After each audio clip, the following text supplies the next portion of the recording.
दोस्तों स्वागत है अपने खास यूट्यूब चैनल अहमद सर। दोस्तों आज की वीडियो में मैं स्टडी मटेरियल से संबंधित कुछ वीडियो में क्वेश्चन लेके आया हूं, जिसके संबंध में आप लोगों के सामने ऑब्जेक्टिव टाइप के क्वेश्चन डिस्कस करूंगा। कोई भी एग्जाम कम्पिटिटिव ITI के एग्जाम हो या UPPCL या UP आर्मिनल या एनी कम्पिटिटिव एग्जाम के लिए जो इलेक्ट्रीशियन से रिलेटेड क्वेश्चन जो हैं उसके आप प्रिपरेशन कर सकते हैं। ठीक है दोस्तों, अगर कोई इसमें डाउट लगे तो आप मुझे कमेंट कर सकते हैं। अगर मेरे चैनल को अभी तक नहीं सब्सक्राइब किया तो चैनल को सब्सक्राइब कर लें, ताकि जो मैं वीडियो अपलोड करूं आप तक वो मिलती रहे। चलिए दोस्तों, सबसे पहले मैं शुरुआत करता हूं। सबसे फर्स्ट क्वेश्चन आ रहा है, AC की शक्ति मापी जाती है, यानी AC की शक्ति मापी जाती है यानी किस में मापी जाती है। इसका आंसर है, चार ऑब्जेक्टिव दिए हुए हैं। W बराबर VI, W बराबर VI into cos phi, W बराबर VI into sine theta, number D R बराबर V अपन I। तो इसका दोस्तों W यानी AC मेजर करता है, तो ये AC में क्या होता है, इसमें सेकेंड नंबर ऑप्शन है। क्या है इसका सेकेंड नंबर, क्योंकि W बराबर होता है VI इंटू cos फाई, और DC में क्या होता है W बराबर V इंटू I, AC में क्या होता है V into I into cos phi. ठीक है दोस्तों, अगर कोई डाउट हो तो कमेंट कर सकते हैं। नेक्स्ट क्वेश्चन चलते हैं। ओम मीटर मापता है। ओम मीटर जनरली हम लोग जान रहे हैं, ओम मीटर क्या होता है, क्या मेजर करता है, जल्दी दोस्तों कमेंट करिए फटाफट।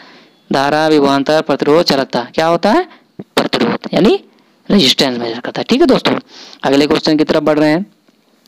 CRO का विस्तृत रूप है, यानी इसका कुल मिला के कहने का मतलब ये है, CRO का फुल फॉर्म पूछा गया है। आप CRO के फुल फॉर्म को बताना है। ठीक है दोस्तों, इलेक्ट्रॉनिक से रिलेटेड है। हालांकि क्वेश्चन बहुत अच्छा है और अच्छा क्वेश्चन डिमांड बताइए जल्दी दोस्तों। कैथोड रिंग ऑसिलोस्कोप या कैथोड रिंग ऑसिलोस्कोप या कैथोड रे ऑसिलोस्कोप या क्रिस्टल रे ऑसिलोस्कोप। तो इसका आंसर है कैथोड रे ऑसिलोस्कोप, यानी C नंबर सही है। ठीक है दोस्तों, अगले क्वेश्चन की तरफ बढ़ रहे हैं। फ्रीक्वेंसी मीटर के द्वारा मापी जाती है। फ्रीक्वेंसी, तो फ्रीक्वेंसी कॉमन सी बात है, दिमाग लगाना है आपको। फ्रीक्वेंसी किससे मेजर करता है, कौन सा उसका मीटर होता है। ठीक है दोस्तों, कोई कंफ्यूजन नहीं होना उसमें। केवल AC की फ्रीक्वेंसी मेजर करते हैं या केवल DC फ्रीक्वेंसी, धारा की गति, प्रतिरोधता है।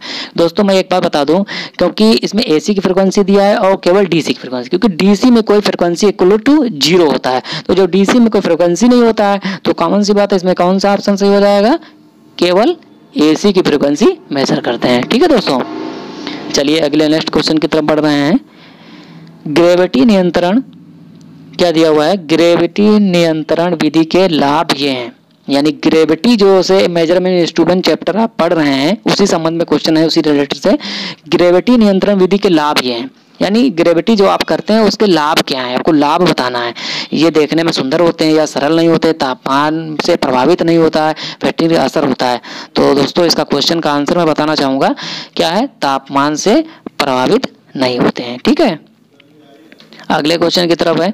ग्रेविटी नियंत्रण विधि का दोष, यानी ग्रेविटी लाभ भी है और ग्रेविटी नियंत्रण विधि का दोष, यानी दोष इसमें क्या है। अगर ग्रेविटी जो हम करते हैं भार लटका के उस स्प्रिंग को कंट्रोल करते हैं तो उसके दोष भी क्या है।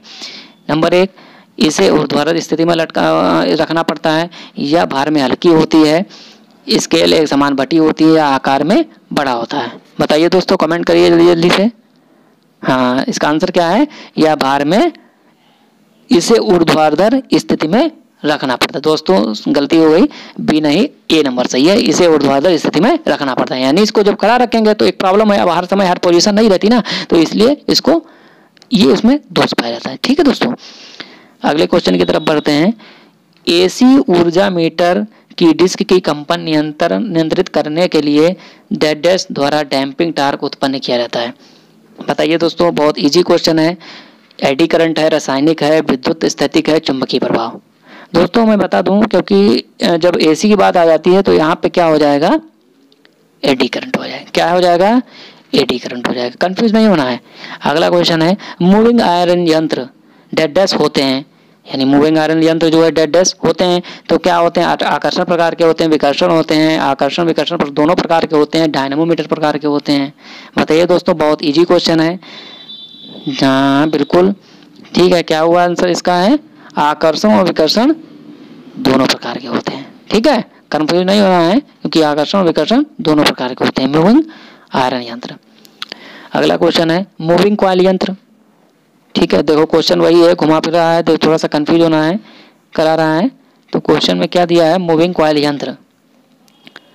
स्थायी चुंबक प्रकार के होते हैं, डायनेमोमीटर प्रकार के होते हैं, इंडक्शन प्रकार के होते हैं, स्थायी चुंबक और डायनेमो प्रकार के होते हैं। तो इसका दोस्तों मैं आंसर बताता हूँ, स्थायी चुंबक और डायनेमो प्रकार के होते हैं। ठीक है, अगले क्वेश्चन की तरफ बढ़ रहा हूँ। ऊर्जा मीटर की गति डेड डैश द्वारा नियंत्रित की जाती है, यानी ऊर्जा मीटर की गति जो है डेड डैश किसके द्वारा नियंत्रित की जाती है। ठीक है, तो इसका आंसर बताइए, सन चुंबक, ब्रेकिंग चुंबक, भारी चुंबक और श्रेणी चुंबक। क्या आंसर इसका है? ब्रेकिंग चुंबक। ठीक है, अगले क्वेश्चन की तरफ बढ़ते हैं। मैगर का प्रयोग डेड डैश मापने के लिए किया जाता है। दोस्तों मैगर जनरली बेसिक क्वेश्चन है, कोई कंफ्यूजन नहीं होना इसमें है। मैगर का क्या होता है? निम्न प्रतिरोध है, माध्यम होता है, बहुत निम्न होता है प्रतिरोध, उच्च प्रतिरोध। इसका आंसर क्या है दोस्तों? उच्च प्रतिरोध। मैगर जो होता है इसका हमेशा उच्च प्रतिरोध मेजर करने के लिए ही उसका उपयोग किया जाता है। ठीक है, अगले क्वेश्चन की तरफ बढ़ते हैं। मैगर की गति डेड डैश पर रखी जाती है। ये भी दोस्तों बहुत जनरल क्वेश्चन है। 1000 आरपीएम होती है, 1500 आरपीएम होती है, 140 आरपीएम होती है या 160 आरपीएम पे, यानी इसकी मैगर की गति पर रखी जाती है, यानी कितने पर घुमाया जाता है, कितना रखा जाता है। तो जनरली इसको हम बहुत दिन से सुन के आ रहे हैं। ये क्या है? 160 आरपीएम राउंड पर मिनट। ठीक है, अगला क्वेश्चन क्या है? 250 वोल्ट स्थापनाओं के परीक्षण के लिए मैगर वोल्टेज डेड डैश होती है, होनी चाहिए। ठीक है, तो कितनी होनी चाहिए? 250 वोल्टेज है तो उसमें कितनी स्थापना परीक्षण के लिए मैगर का वोल्टेज कितना हो चाहिए? 250 वोल्ट को जैसे एग्जांपल 250 वोल्टेज को हम मेजर कर रहे हैं, तो फॉर एग्जांपल उसके लिए हमको वोल्टेज, कितने वोल्टेज का मैगर हमको उपलब्ध करना चाहिए। कंफ्यूज नहीं होना है, कम से कम मिनिमम से मिनिमम 500 वोल्टेज। ठीक है, नेक्स्ट क्वेश्चन की तरफ बढ़ रहे हैं।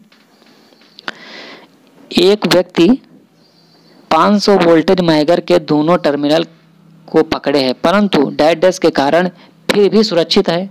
यानी कोई भी व्यक्ति, आदमी, इंसान है, 500 वोल्ट का मैगर है, दोनों टर्मिनलों को हम पकड़ लिए हैं, परंतु उसके कारण भी सुरक्षित है। यानी इसका क्या मतलब हो गया? उच्च वोल्टेज हो गया, बहुत कम धारा हो गया, निम्न आर्द्रता हो गया, शरीर के निम्न प्रतिरोध हो गया। दोस्तों इस क्वेश्चन को दिमाग लगाइए, बहुत अच्छा सा क्वेश्चन है, कंफ्यूज नहीं होना है। क्या होता है इसमें? एक ही वोल्टेज होगी तब भी हमको झटका महसूस होगा, आर्द्रता उसमें भी महसूस होता है, शरीर के निम्न प्रतिरोध होगा तब भी कोई दिक्कत रहेगी। क्या होगा इसमें? अगर धारा कम होगी, जब करंट हमारे पास कम होगी उसमें, तो उसमें क्या होगा? हमको करंट महसूस ही नहीं होगा। ठीक है,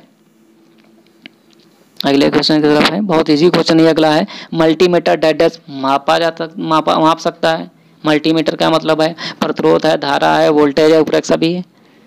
कंफ्यूज नहीं होना, क्योंकि मल्टीमीटर सब चीज नाप सकता है, प्रतिरोध भी होता है, धारा भी होता है, वोल्टेज। इसका आंसर क्या हो गया? डी हो गया, उपरोक्त सभी। ठीक है, अगला क्वेश्चन पहले दिया है। डेड डैश मापने के लिए मल्टीमीटर का प्रयोग किया जाता है, यानी डेड डैश पहले दे दिया है, उसके बाद मल्टीमीटर का प्रयोग किया जाता है एसी परिमाण के लिए, डीसी परिमाण के लिए, एसी तथा डीसी दोनों परिमाण के लिए, संतुलित डीसी परिमाण के लिए। दोस्तों बहुत इजी क्वेश्चन है। मल्टीमीटर क्या हम लोग कर सकते हैं? एसी और डीसी दोनों में परिमाण मेजर कर सकते हैं। ठीक है, अगला क्वेश्चन और लास्ट क्वेश्चन है। एक निश्चित मल्टीमीटर के लिए प्रचलित वोल्टेज होती है। निश्चित कोई भी मल्टीमीटर है उसका प्रचलित वोल्टेज यानी मिनिमम से कितना वोल्टेज होना चाहिए? कितना हो? चाहे 230 वोल्ट एसी हो। ठीक है, 230 volt DC, 9 volt DC, 9 volt AC. तो इसमें 200 क्या है? एक निश्चित मल्टीमीटर के लिए मिनिमम से मिनिमम कम से कम 9 वोल्ट डीसी होना चाहिए।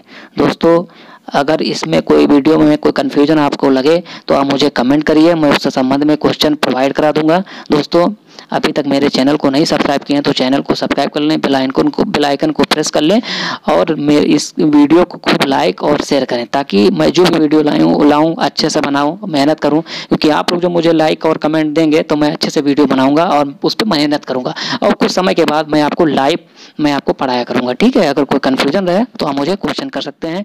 धन्यवाद, थैंक यू।